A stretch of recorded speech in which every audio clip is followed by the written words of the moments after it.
Joining me now, John Sale, former Assistant Special Watergate Prosecutor, and Jason Chaffetz, who served on the House Judiciary Committee for 8 years before becoming a Fox News contributor. Good evening, gentlemen.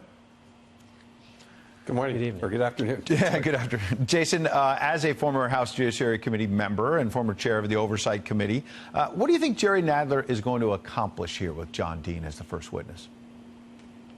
Nothing. This is a made-for C-SPAN event.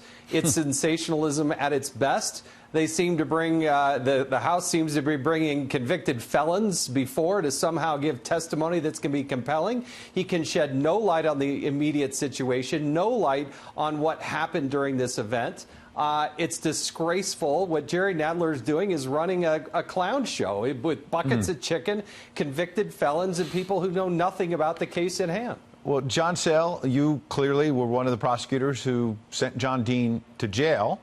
Might not think he's such a good judge of character, but on the other hand, I imagine that Jerry Nadler and other Democrats might say that he's redeemed himself and has some perspective that they want to add to this debate. You buying that? No, it's a political stunt.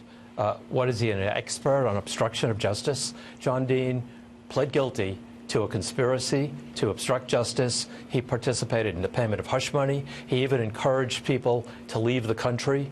It has nothing whatsoever to do with what's happening today. There was an underlying crime. He didn't bring down Richard Nixon. The tapes brought down Richard Nixon.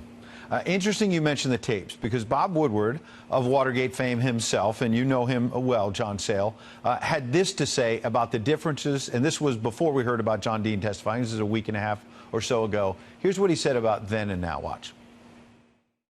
I hate to go back to Watergate, but you had those thousands of hours of tape recordings where you heard the president say, let's obstruct justice, let's pay blackmail money, let's lie, let's stonewall the grand jury. And so that raised the bar on how you deal with the president. And at this point, we do not have that kind of evidence involving Trump.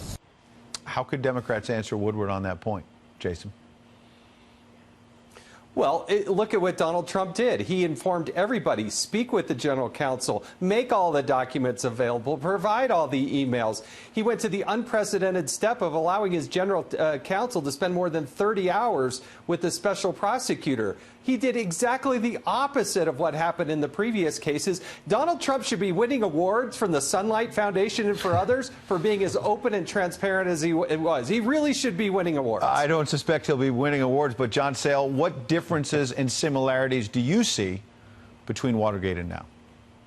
Well, in Watergate, there was an underlying crime. There was a break-in at the DNC, a burglary, and there was evidence that was covered up. Here, what do we have? In Mueller's report, I don't get it. A double negative. He can't find that he didn't commit obstruction. Well, there's no underlying crime. There's no evidence of obstruction.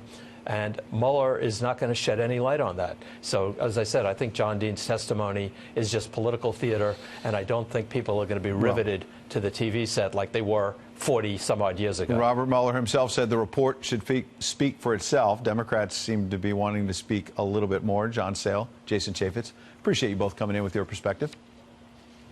Thank you. Thank you.